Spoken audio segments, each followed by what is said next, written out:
साल 2024 में छठ पूजा कब है? नहाए खाए कब रहेगा? खरना कब है? छठ पूजा पर संध्या अर्घ कब रहेगा? उषा अर्घ और पारण कब रहेगा? उसके अलावा छठ पूजा के दिन सूर्य देव को जल का अर्घ देते समय लोटे में डाल देना यह गुप्त चीज माता लक्ष्मी जी बना देगी करोड़पति। छठी मैया का मिलेगा विशेष आशीर्वाद। तो चलिए एक एक करते हुए जान लेते हैं छठ पूजा से जुड़ी सभी महत्वपूर्ण और काम की जानकारी। ऐसे में वीडियो को लास्ट तक जरूर देखिए। और हाँ दोस्तों, वीडियो के नीचे कमेंट बॉक्स में जय छठी मैया लिखते हुए वीडियो को अपने मित्रों के साथ फेसबुक पर भी शेयर कर दीजिए ताकि सभी व्यक्तियों तक यह काम का अपडेट जो पहुँच पाए। दोस्तों, हिंदू धर्म में छठ का पर्व बहुत ही धूमधाम के साथ मनाया जाता है। वैदिक पंचांग के अनुसार हर साल कार्तिक महीने के शुक्ल पक्ष की जो षष्ठी तिथि होती है ना, इससे छठ पूजा आरंभ होती है जो कि पूरे 4 दिनों तक चलती रहती है। छठ पूजा के दिन महिलाएं अपने संतान की लंबी आयु और अच्छे स्वास्थ्य के लिए करीब 36 घंटे तक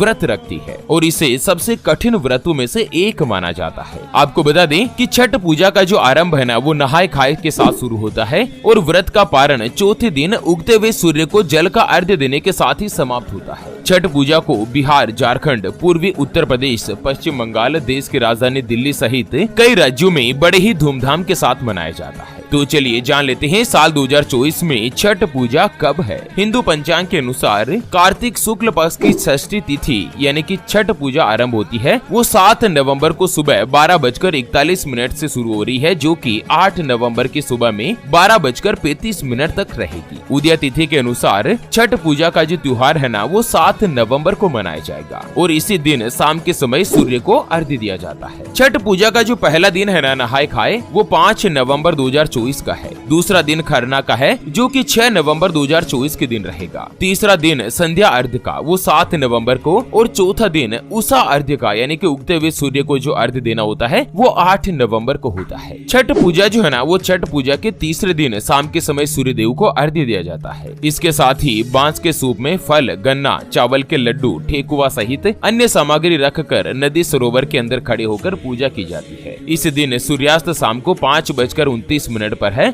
इसी समय आप लोगों को छठ पूजा का अर्घ्य देना होता है। दोस्तों, साल 2024 में छठ पूजा पर इन 3 दिनों के दौरान कई ऐसे दिव्य और दुर्लभ महासंयोग बन रहे हैं जिससे कुछ राशियां भाग्यशाली होने वाली है, कुछ राशियों का भाग्य उदय होने जा रहा है, यानी कि कुछ राशियों को छठी मैया का विशेष आशीर्वाद मिलेगा। तो चलिए एक एक करते हुए जान लेते हैं। सबसे पहली जो भाग्यशाली राशि बनेगी वो आती है वृषभ राशि, जिनके नाम का पहला अक्षर ई, उ, ए, ओ, वा, वी, वू, वे और वो से शुरू होता है, उनकी वृषभ राशि होती है। वृषभ राशि वाले लोगों के लिए इस बार छठ पूजा का जो ये 3 दिनों का महापर्व है, ये आप लोगों के लिए बहुत ही अच्छा और शुभ रहने वाला है। एक तो इस दौरान शुक्र देव का गोचर आप लोगों के लिए कई नए नए अवसर लेकर आएगा। आपको करियर में तरक्की की संभावना है, तो नई नौकरी के योग भी बन रहे हैं। जो भी व्यक्ति जॉब वगैरह करते हैं, आपकी मेहनत और कार्य की सराहना होगी। आपका स्वास्थ्य अच्छा रहेगा। आप खुद को एक अलग ही ऊर्जावान महसूस कर पाएंगे। व्यापारी वर्ग से जुड़े लोगों के लिए भी यह समय शुभ रहेगा। इस दौरान आप नए काम की शुरुआत कर सकते हैं। जो भी वृषभ राशि वाले, अगर आप कुंवारे हैं या सिंगल है, तो इस बार नवंबर और दिसंबर इन 2 महीनों के दौरान आपकी शादी की जो बातचीत है वो आगे बढ़ सकती है और आपके इनकम में बढ़ोतरी होगी। जो भी शादीशुदा है पति पत्नी, उनके आपसी प्रेम संबंधों में सुधार रहेगा। माता लक्ष्मी जी के आशीर्वाद से आपको संतान का सुख मिल सकता है। संतान से जुड़ी बड़ी खुशखबरी देखने को मिलेगी। चलिए बात कर लेते हैं छठ पूजा के बाद अगली जो भाग्यशाली राशि बनने जा रही है उसके बारे में और कुछ महत्वपूर्ण उपाय के ऊपर भी चर्चा करेंगे। उससे पहले आपको एक महत्वपूर्ण बात बताना चाहूंगा कि जिंदगी में आप कई ऐसे लोगों से मिले होंगे जो कि बहुत ही ज्यादा मेहनत करते हैं, तो वहीं कुछ लोग आपको ऐसे भी मिले होंगे जो बहुत कम मेहनत करने के बावजूद भी बहुत ही आगे तक पहुंच जाते हैं। वहीं आप कुछ ऐसे लोगों से भी मिले होंगे जो पूरी उम्र भर मेहनत करते ही रहते हैं, लेकिन आखिर वो हासिल नहीं कर पाते जिनके वो हकदार होते हैं, यानी कि जीवन उनका गरीबी में ही निकल जाता। मित्रों, ये ग्रहों का खेल नहीं तो और क्या है।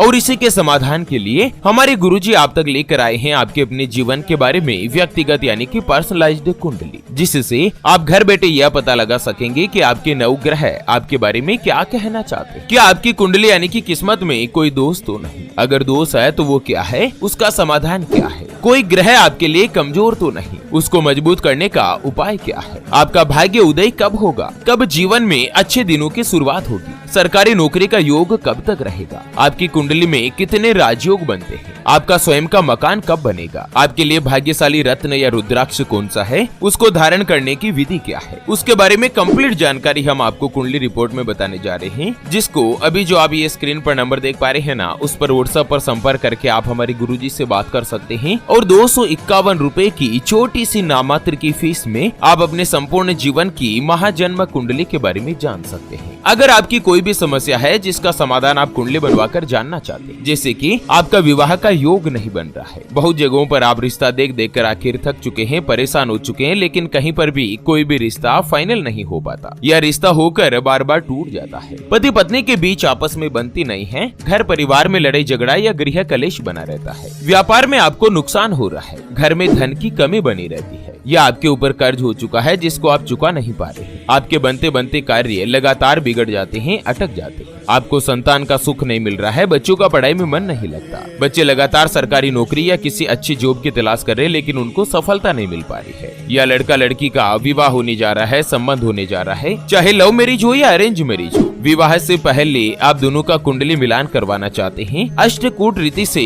गुण मिलान करवाना चाहते हैं। अगर कुछ भी समस्या है ना, तो स्क्रीन पर दिए गए नंबर पर व्हाट्सएप पर संपर्क करके आप हमारे गुरुजी से बात कर सकते हैं और 251 रुपए की छोटी सी नामात्र की फीस में आप अपने संपूर्ण जीवन की महाजन्म कुंडली के बारे में जान सकते हैं। चलिए बात कर लेते हैं छठ पूजा के बाद अगली जो भाग्यशाली राशि बनेगी वो आती है कुंभ राशि, जिनके नाम का पहला अक्षर सा, सी, सू, से, सो, दा, गु, गे और गो से शुरू होता है, उनकी कुंभ राशि होती है। कुंभ राशि वाले लोगों के लिए भी छठ पूजा के बाद ये जो सूर्य देव का और शुक्र देव का गोचर होगा, ये आप लोगों के लिए काफी अच्छा और फायदेमंद साबित होने वाला है। एक तो ये गोचर आपके जीवन में नई नई तरक्की लेकर आएगा, व्यापार में मुनाफा मिलने की उम्मीद है, आर्थिक स्थिति मजबूत रहेगी, नए कार्य करने का मौका मिलेगा। अगर आप कुंवारे हैं, सिंगल है और दोस्तों आपका विवाह नहीं हुआ है, तो इस बार नवंबर, दिसंबर और जनवरी इन 3 महीनों में नए रिश्ते आने की संभावना है और दोस्तों विवाह से जुड़ी कोई भी बड़ी डील आपको मिल सकती है जिससे आपका नाम बनेगा। इसी साल 2024 में आपको विवाह का सौभाग्य मिल सकता है, विवाह का सुख प्राप्त होगा, पारिवारिक जीवन भी सुखद रहेगा, दाम्पत्य जीवन में खुशहाली आ सकती है। कुल मिलाकर कुंभ राशि वाले लोगों के लिए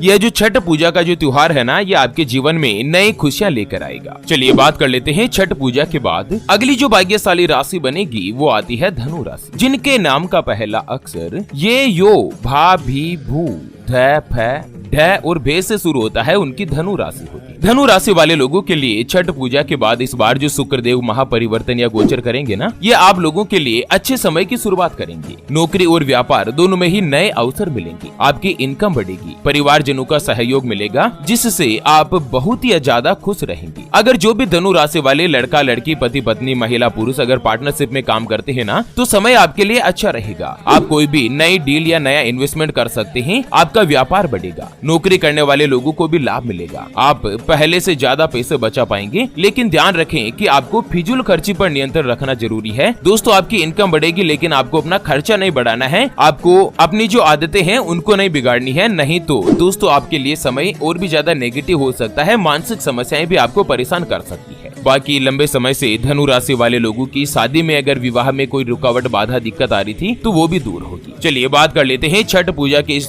महत्वपूर्ण त्योहार पर जो कुछ दिव्य और दुर्लभ उपाय बनते हैं, जो कि अपने ऋषि मुनि, साधु महात्माओं के द्वारा सिद्ध किए हुए हैं। तो सबसे पहला उपाय है दोस्तों कि छठ पर्व में खरना वाले दिन, जिस दिन अपन जब खरना करते हैं उस दिन सुबह सुबह जल्दी उठकर स्नान करें और पूर्व दिशा में मुख करके कुश के आसन पर बैठ जाएं। उसके बाद लकड़ी के पटरे पर सफेद कपड़ा बिछाएं और उसके ऊपर भगवान सूर्य का चित्र स्थापित करें, सूर्य देव की पूजा करें, उनको गुड़ का भोग लगाएं और लाल फूल चढ़ाएं। इस उपाय को करने से आपके दोस्तों संतान के सुख में तरक्की मिलेगी। जो भी पति पत्नी अगर बांझपन से परेशान है, आपको बेबी कंसीव नहीं हो पा रहा है, तो उसमें भी यह उपाय कारगर रहेगा। और उसके अलावा अगर संतान आपका कहना नहीं मानती है ना, तो भी आप लोगों के लिए समय जो है वो उच्चतम स्तर का रहेगा। चलिए जान लेते हैं छठ पूजा पर कुछ दूसरे उपायों के बारे में। अगर आपकी कुंडली में क्या है ना कि सूर्य कमजोर है, तो आपको भगवान विष्णु जी की उपासना करनी चाहिए। छठ पूजा के दिन सूर्य देव को जल का जो अर्घ्य देते हैं ना संध्या काल के समय, उसमें छठ पूजा के पर्व के दौरान सुबह स्नान आदि करने के बाद आपको सूर्य देव का अर्घ्य देना है और उसके बाद गुड़ और कच्चे चावल को बहते हुए जल में प्रवाहित कर दें। करें। अगर सूर्यदेव को प्रसन्न करना है तो पके हुए चावल में गुड़ और दूध मिलाकर इस दिन खाना खाएं। यह उपाय भी आपके लिए अति फायदेमंद रहेगा। सूर्यदेव आप पर प्रसन्न रहेंगे। अगला उपाय है छठ पर्व की सुबह में जल्दी उठकर स्नान आदि कार्यों से निपट जाएं और सूर्यदेव को अर्घ्य दें। अब पूर्व दिशा की ओर मुख करके कुश के आसन पर बैठकर रुद्राक्ष की माला से छठी मैया के मंत्र का जाप करें, छठी मैया का स्मरण करें। अगला और अंतिम उपाय है छठ पर्व पर तांबे का एक सिक्का लेना है और उस सिक्के को सूर्यदेव को अर्घ्य देने के बाद बहते हुए जल में प्रवाहित कर दें। इस उपाय को करने से कुंडली में जो सूर्य दोष है वो खत्म होता है और इसके साथ साथ लाल कपड़े में गेहूं और गुड़ बांधकर दान देने से भी आपकी जो कोई भी इच्छा है, मनोकामना है, वो पूरी हो जाती है। तो चलिए मित्रों, इसी के साथ छठ पूजा से जुड़े इस अपडेट वीडियो को फिलहाल के लिए यहीं पर देते हैं विराम। फिर से होंगे हाजिर एक और नई और काम की जानकारी के साथ। तब तक के लिए ओम नमः शिवाय, जय श्री कृष्णा, जय छठी।